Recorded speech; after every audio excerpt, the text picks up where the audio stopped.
There's no feeling more intense than starting over. If you deleted your homework the day before it was due, as I have, or if you left your wallet at home and you have to go back after spending an hour in the commute.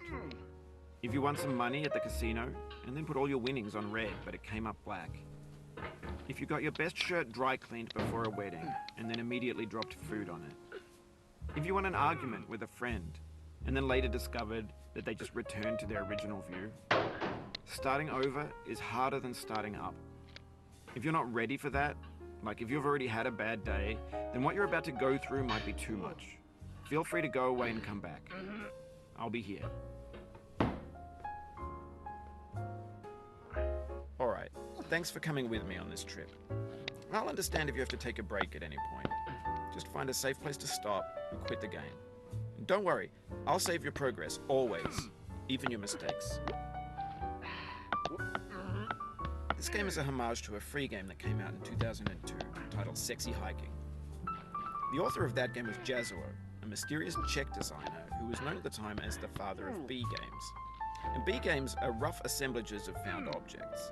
Designers slap them together very quickly and freely, and they're often too rough and unfriendly to gain much of a following. They're built more for the joy of building them than as polished products. In a certain way, Sexy Hiking is the perfect embodiment of a B game.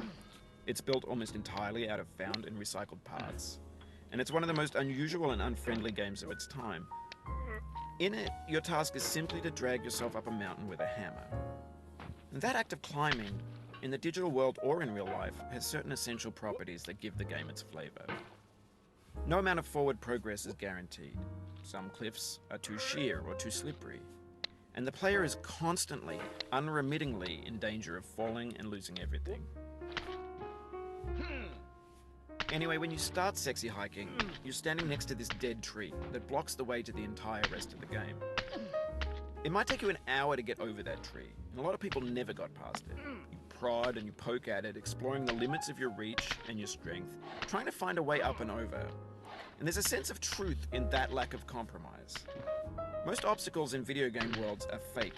You can be completely confident in your ability to get through them once you have the correct method or the correct equipment or just by spending enough time. In that sense, every pixelated obstacle in Sexy Hiking is real. The obstacles in Sexy Hiking are unyielding, and that makes the game uniquely frustrating. But I'm not sure Jazuo intended to make a frustrating game. The frustration is just essential to the act of climbing, and it's authentic to the process of building a game about climbing. A funny thing happened to me as I was building this mountain. I'd have an idea for a new obstacle, and I'd build it, test it, and it would usually turn out to be unreasonably hard.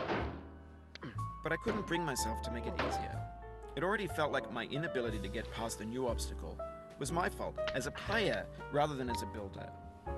Imaginary mountains build themselves from our efforts to climb them, and it's our repeated attempts to reach the summit that turns those mountains into something real. When you're building a video game world, you're building with ideas, and that can be like working with quickset cement. You mold your ideas into a certain shape that can be played with, and in the process of playing with them, they begin to harden and set until they're immutable, like rock. And at that point, you can't change the world, not without breaking it into pieces and starting fresh with new ideas. For years now, people have been predicting that games would soon be made out of prefabricated objects, bought in a store and assembled into a world. And for the most part, that hasn't happened, because the objects in the stores are trash. I don't mean they look bad or that they're badly made, although a lot of them are. I mean they're trash in the way that food becomes trash as soon as you put it in the sink. Things are made to be consumed